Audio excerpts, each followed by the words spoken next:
இயேசு கிறிஸ்து சொல்றார் மத்தேயு 6வது அதிகாரம் 34வது வசனத்துல, நாளையை குறித்து கவலைப்படாதீர்கள். நாளை நாளைய பார்த்துக்கும். நாளை நாளைய பார்த்துக்கும். ஒவ்வொரு நாளுக்கும் அதற்கான கவலைகள் இருக்கிறது. அந்தந்த நாளுக்கான கவலையை அந்தந்த நாள் பார்த்துக்கும். நீங்க நாளைய குறித்து கவலைப்படாதீங்க. பிளான் பண்ண வேண்டாம் சொல்ல, நாளை குறித்து கவலைப்படாதீங்கன்னு சொல்றாரு.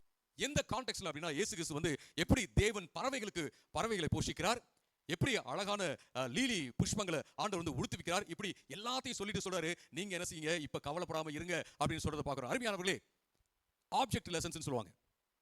அதாவது பொருளை காண்பித்து பாடம் கற்பிப்பது. நீங்க எங்கெல்லாம் போறீங்களோ உங்களுக்கு ஆப்ஜெக்ட் லெசன்ஸ் இருக்கு. அழகான பூக்கள்லாம் பாத்தீங்கன்னா சொல்லுங்க, இந்த பூக்களுக்கே ஆண்டவர் அழகழகான என்ன வர்ணமான ஆடைகள்லாம் போட்டிருக்காரு. ஆண்டவர் எனக்கு தேவையான தரமாட்டாரா? காக்கா குருவி எல்லாம் பார்க்கும்போது சொல்லுங்க, ஆண்டவர் இவைகள்லாம் போஷிக்கிறாரு, எனக்கு போஷாக்கு தரமாட்டாரா? எனக்கு தருவார். நான் அவரை நம்புறேன். ஒரு சின்ன சின்ன காரியத்தை வச்சு அப்படியே நினைச்சு என்ன செய்ய மாட்டேன், கவலைப்பட்டே இருக்க மாட்டேன். அப்படி நீங்க நினைங்க. யாராவது அப்படி உங்ககிட்ட கவலையோடு வருவார்கள் என்றால் அவர்களுக்கு இந்த உற்சாக வார்த்தையை நீங்க கொடுங்க, அவர்களை திடப்படுத்துங்க. அது ரொம்ப ரொம்ப முக்கியமான ஒரு காரியம். அருமையானவர்களே,